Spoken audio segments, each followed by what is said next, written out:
뒤통수 맞고 속지 않으려면 그들의 말과 언론의 기사를 볼 게 아니라 행동을 보셔야 정답이 나온다. 네, 여러분 반갑습니다. 비트캐쳐입니다. 제가 굉장히 좋아하는 아서헤이즈가 비트코인 현물 ETF 정식 출시에도 폭등하지 않는 가격에 불안해하는 투자자들을 위해서 이런 식으로 또다시 에세이를 올려줬는데, 에세이 내용에 어쨌든 간에 제목은 이거였습니다. 미국과 홍콩에 곧 상장될 현물 ETF가 창출하는 차익거래, 아비트리지 거래에 대한 기회가 앞으로 많이 생길 것이다. 왜냐하면 여러분들 아시겠지만 미국 증권거래소에서 거래되는 ETF는 우리가 업비트나 바이낸스, OKX 이런 데서 거래하는 크립토 거래소와는 다르게 24시간 거래를 할 수 없기 때문에 거기서 생기는 어떤 차익 거래에 대한 기회들이 있을 것이라는 것을 얘기를 해주면서, 사실 헤이즈가 말한 더 중요한 부분, 엄청나게 본질적인 우리가 왜 코인 투자를 해야 되는지에 대한 인사이트를 꾹꾹 눌러 담아서 블로그에 얘기를 해줬습니다. 그 부분에 대해서 살펴보자면, 인생의 마지막 순간은 의료 관점에서 볼 때 가장 비용이 많이 드는 순간이다. 이 얘기는 뭡니까? 죽기 전에 내가 병 고치기 위해서는 가장 돈이 많이 드는 순간이다. 근데 우리는 피할 수 없는 일을 미연에 방지하기 위해 모든 치료법에 무한한 돈을 기꺼이 지출할 용의가 있다. 이거는 뭡니까? 지금 아서헤이즈가 돌려까고 있습니다. 미국의 지금 통화정책 시스템, 마구자기비로 부채 발행해가지고 급할 때마다 수혈해줘야 될 때마다 마구 돈 찍어내서 인플레이션 만들고, 이런 식으로 전 세계가 지금 물가에 허덕이게 만드는, 근데 결국에 피할 수 없는 일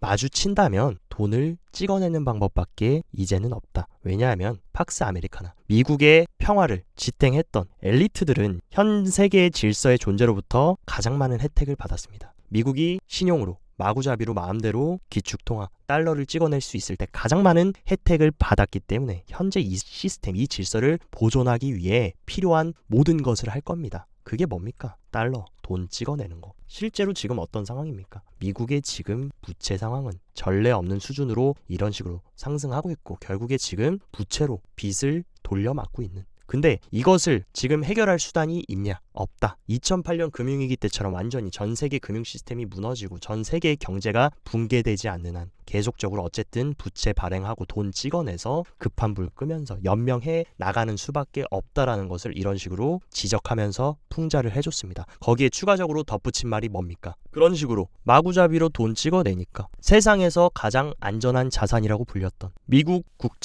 국채에 대한 신용, 마구잡이로 자기 마음대로 부채 찍어내는데 누가 그 자산에 신용을 갖습니까? 그러니까 가장 안전한 자산이라고 불렸던 미국 국채 재무부 채권을 전 세계적으로 다 던졌고, 여기서 채권에서 빠져나간 돈이 어디로 들어갔습니까? 여러분들도 잘 아시는 AI 기술주나 암호화폐로 들어가면서 실제로 제가 말씀드렸던 채권 가격과 채권 금리는 반대로 움직인다. 채권 가격이 하락했기 때문에 어떻게 됐습니까? 채권 금리는 이런 식으로 10년물 금리는 상승했고, 그에 따라서 채권 가격은 하락했는데 반면 비트코인은 어떻게 됐습니까? 이런 식으로 급등했다. 거기서 우리가 알 수 있는 거, 점점 더 미국 신용, 미국 국채에 대한 신뢰는 날이 갈수록 사라지고 있고, 심지어 전설적인 세계 최대의 헤지펀드 브리지워터의 창업자였던 레이 달리오까지 고금리 지속되고 미국은 부채 위기 피할 수 없다 하면서 피트 비트코인, 이런 부채가 지속되는 상황에서 살아남을 건 비트코인이고, 실제로 전 세계가 미국 국채 보유량을 계속 감소시키면서 가장 많은 미국 국채를 보유하고 있었던 일본과 중국조차 엄청나게 미국채를 팔게 됐습니다. 그에 따라서 미국 국채를 지키려면 또 한 번 어떻게 해야 됩니까? 글로벌 채권 시장 보호하기 위해서 연준과 다른 모든 주요 중앙은행들은 다시 한번 머니 프린팅, 금리 인하하면 채권 가격 올라간다. 그렇기 때문에 금리 인하를 급하게 하려고 하는 것이고, 블랙록은 그에 따라서 23년 6월에 공식적으로 비트코인 ETF를 신청했다. 왜 신청했겠습니까? 블랙록은 알고 있습니다. 현재의 통화 시스템, 물론 단기적으로는 유지될 수 있어도 언젠가는 무너질 모래성이기 때문에 비트코인이라는 우리가 피할 수 있는 피난처를 미리미리 준비하기 위해서 ETF를 정식으로 신청한 것이다. 여기까지 들으시면 여러분들이 어느 정도 퍼즐이 맞춰질 것이라고 생각하고, 그리고 많은 자산 운용사들 이제 어떤 전략을 택해야 되냐? 100조 달러가 넘는 채권 시장에 계속적으로 돌진한다면 채권을 가지고 있는 국가들은 파괴될 거다. 그러니까 관리자나 이런 운용사들이나 국가는 전통 자산 클래스와 의미 있는 상관관계가 없는 다른 자산 클래스를 집어넣어가지고 리스크를 상쇄해야 되고, 비트코인이 그 역할을 가장 잘할 수 있다라는 게 실제로 드러났습니다. 전통 금융자산과 완전히 정반대의 성격을 가지고 있는 자산, 돌연변이 자산이 뭡니까? 바로 여러분들, 저희 캐쳐 가족분들이 투자하고 계신 비트코인이다. 그렇기 때문에 이번에 정식으로 기관 제도권이 들어올 수 있는 현물 ETF 출시는 매우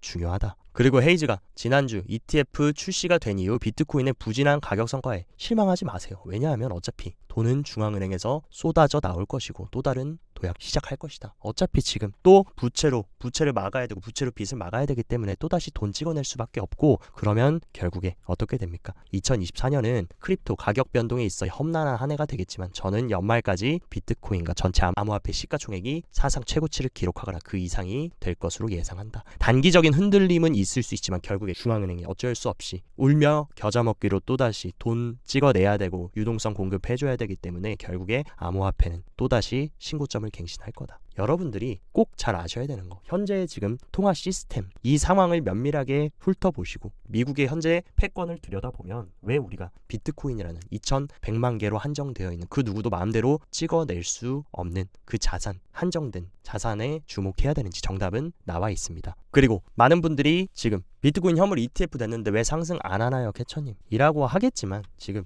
비트와이즈의 최고 투자 책임자조차 현물 ETF의 장기적인 영향력, 현물 ETF 승인은 단기적인 이슈가 아닙니다. 중장기적으로 엄청난 기관들, 레거시의 제도권 돈들이 들어올 수 있는 창구가 열린 것이고, 이게 하루아침에 빵 하고 터지는 게 아니라 꾸준히 10년, 20년에 걸쳐서 계속적으로 결국에 리스크 해칭을 하기 위해서 본인들의 포트폴리오의 위험성을 낮추고 수익률을 올리기 위해서 비트코인을 채택할 수밖에 없고, 실제로 비트코인 승인 시 가격 변동이 크지 않더라도 금 ETF 도입했을 때 2조 달러 시장에서 15조 달러 성장한 금과 유사한 궤적을 따를 수 있다. 꾸준히 오랫동안 계속해서 우상향해서 갈 수밖에 없기 때문에 걱정하지 마시라는 거. 단기적으로 흔들리더라도 어차피 목적지는 정해져 있기 때문에 일일비 하실 필요가 없다 말씀드린 것이고, 또 최근에 어떤 기사에 또 흔들렸습니까? 세계 2위의 자산운용사 뱅가드 CEO가 우리는 비트코인 포트폴리오에 넣지 않을 거고 취급 안 할 거야 라고 하면서, 이 사람 뭐라 그랬습니까? 팀 버클리가 뱅가드 CEO가 비트코인 내재적 가치 없고 현금 흐름도 없어서 우리는 인정 안 한다 라고 했는데, 제가 항상 여러분들한테 말씀드린 게 뭡니까? 얘네 이 양치기 소년들의 말을 볼 게 아니라 그들의 행동과 행간과 근간을 봐야 우리가 진짜를 꿰뚫어 볼 수 있다라고 말씀드렸는데, 코인 시장에 가장 중요한 거 하나만 꼽으라면 뭡니까? 결국에 채굴자들이 없으면 보안도 유지될 수도 없고 네트워크도 유지될 수도 없고 비트코인이 유지될 수 없다. 근데 뱅가드는 비트코인 채굴자에 대해서 6억 달러를 투자를 했고, 실제로 지금 미국의 최대의 채굴 기업 라이엇과 마라톤 주식의 10% 이런 식으로 최대 주주입니다. 이 사진 보시면 미국의 탑5 채굴자들의 채굴 기업의 4개가 블랙록이 2대 주주다. 근데 여기서 1대 주주가 혹시 여러분들 누군지 아십니까? 방금 말씀드렸던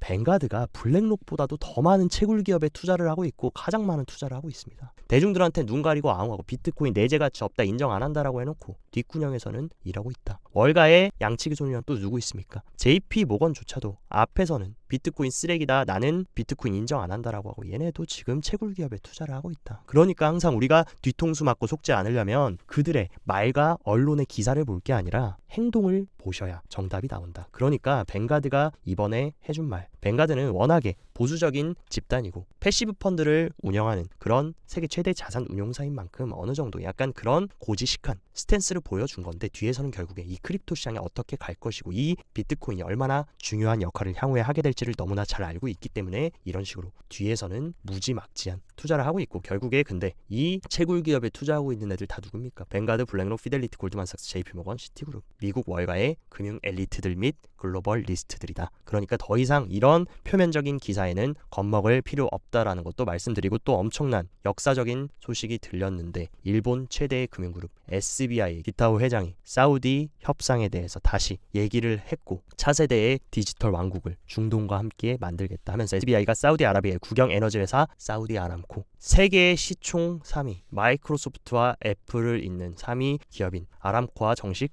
파트너십을 하면서 반도체뿐만 아니라 금융과 여기서 중요한 거 디지털 자산, 블록체인, 게임 등 모든 업계에 지금 임팩트를 줄 예정이라고 얘기를 했습니다. 그렇다라고 하면 이 SBI가 밀고 있는 코인들 우리가 무조건적으로 집중을 해봐야 되고, 실제로 SBI VC 트레이드, SBI의 크립토 거래소에 상장되어 있는 코인들 중에 우리가 주목해서 봐야 되는 일본 정부 정부가 밀어주고 있는 오아시스 코인과 XDC 코인, 이거 외에는 다 거의 여러분들 잘 아시는 메이저 코인입니다. 비트코인, 이더리움, XRP, 라이트코인, 비트코인 캐시, 폴카다, 체인링크, 에이다, 이런 메이저 코인 안에 지금 우리가 주목해서 봐야 되는 거, 일본이 밀어주고 있는 오아시스와 XDC, 여기에 집중을 해야 되고, 제가 항상 말씀드렸던 거 뭡니까? 일본의 대표 프로젝트 오아시스와 아스타. 아스타는 실제로 업비트에 상장되기 전부터 거진 80원, 90원부터 여러분들한테 말씀드렸고, 구독자님들도 아스타로 굉장히 큰 수익을 보셨겠지만, 제가 봤을 때 아스타 여기서 끝이 아니다. 일본 내 블록체인 시장의 주요 플레이어로는 오아시스와 아스타가 있고, 이 두 체인은 아직 출시된 지 얼마 되지 않았으나 정부의 웹3 친화 정책,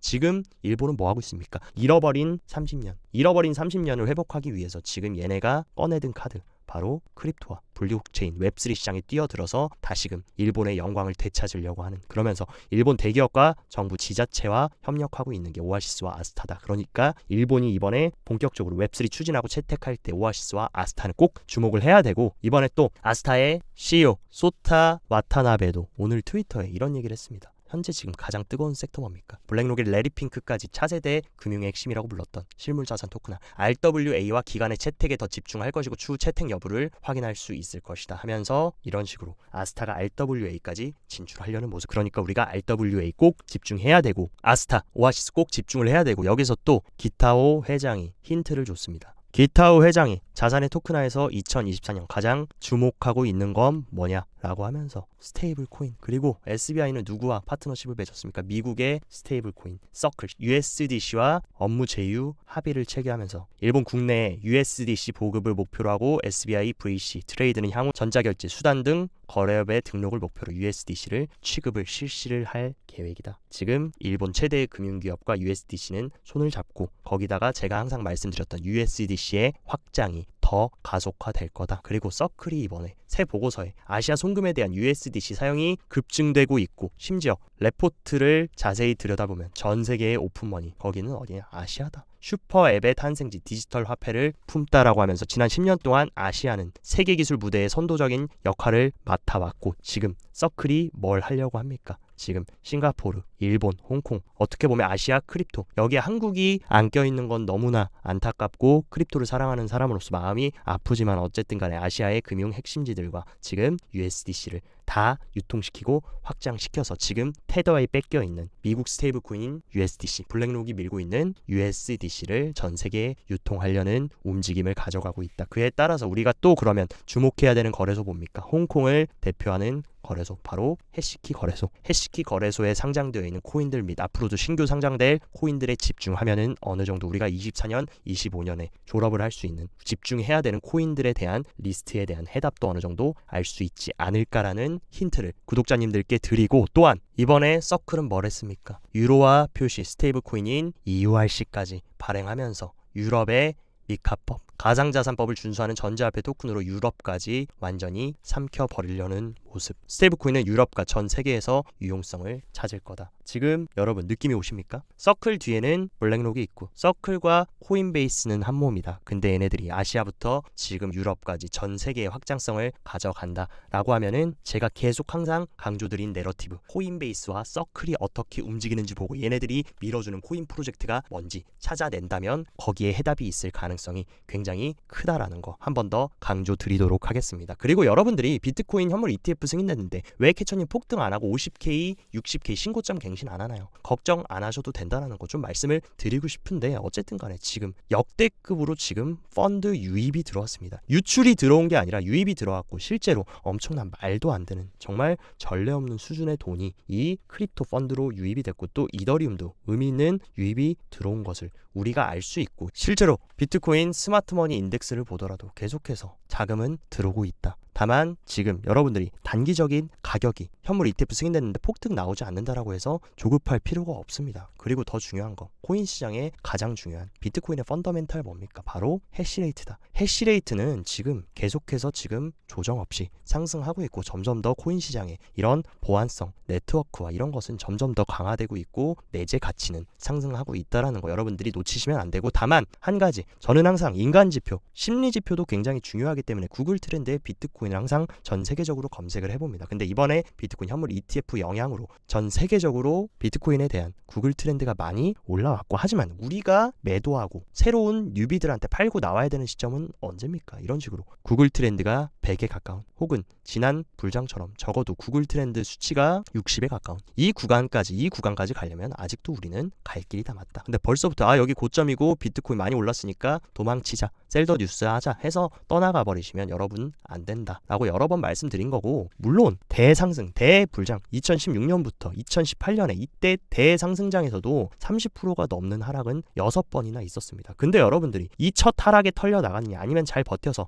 막바지에 털려 나가느냐, 진짜 꼭대기에 털려 나가느냐, 여기서 내 자산이 2배가 되냐 5배가 되냐 10배가 되냐가 결정된다. 적어도 우리가 팔고 나오려면, 적어도 머리 꼭대기는 아니어도 어깨에서 팔고 나오려면 지금 자리는 어딥니까? 지금 해봐야 이제 광기의 1단계, 적어도 광기의 4단계 5단계에서 여러분들이 익절하고 나오셔야지. 벌써 여기서부터 지금 조정각이 보이고 약간의 눌림, 지지부진하다고 털고 나오실 필요가 없다. 그리고 사실상 지금 여러분들이 보셔야 되는 거, 파이어 차트만 보더라도 지금 풀 매도하고 던지고 있는 거 누굽니까? 바로 개미들만 던지고 있고, 얘네들 물량 다 누가 먹고 있습니까? 가장 큰 고래인 갈색 고래가 다 삼키고 있다. 어차피 이런 고래들이 던지지 않는 한, 운용사들이 던지지 않는 한, 개미들, 단기 투자자들, 소액 투자자들이 던지는 거는 시장에 엄청난 큰 하방 압력을 주지는 못합니다. 빠지더라도 저는 하방 경직성이 강할 것이고 하방 압력은 제한적일 것으로 보이고, 계속적으로 이런 식으로 얘네들의 물량을 받아서 매집세가 이어지고 다시 한번 더 큰 기관의 수요가 들어온다라고 하면 충분히 큰 폭으로 상승할 수 있는 그런 모멘텀을 만들어 줄 것으로 생각을 하고, 우리가 매물대를 조금 체크를 해보자면 일단 하단에는 42.5K를 지지해주는 것이 매우 중요하고, 그리고 상단으로는 44K 부근을 우리가 조금 잘 체크해서 봐야 될 것 같습니다. 일단은 단기적으로 어느 정도 조금 더 그레이스케일의 차익 매물 실현, 환매가 나오고 약간의 어떤 개미들이 지금 불확실성으로 털려 나간다라고 하면 한 42K 정도까지는 우리가 좀 지켜볼 필요가 있고, 이 구간을 잘 지켜준다라고 하면 다시 한번 핵심 저항대인 이 44K와 그 위에 있는 45K까지 뚫고, 그 다음부터는 이렇다 할 상단의 매물대가 없는 만큼 힘찬 상승을 보여줄 수 있을 것 같다라고 보고 있습니다. 그러니까 여러분들이 매물대는 잘 체크하시고 항상 명심하셔야 될 거, 단기적인 조정은 있을 수 있지만 결국에 큰 방향은 정해져 있다라는 거 항상 명심하시고 투자에 임하셨으면 좋겠습니다. 오늘 영상도 시청 진심으로 감사드리고, 영상 도움됐다 하시면 좋아요, 구독 눌러주시고, 더 자세한 트레이딩 전략 궁금하다 하시면 영상 하단 고정 댓글에 제가 직접 운영하는 텔레그램 정보방 활짝 열어놨으니까 이쪽에서 정보 확인하시고 성공적인 투자 계속해서 이어나가시길 바랍니다. 오늘도 시청 진심으로 감사드리고 여기까지 비트캐쳐였습니다.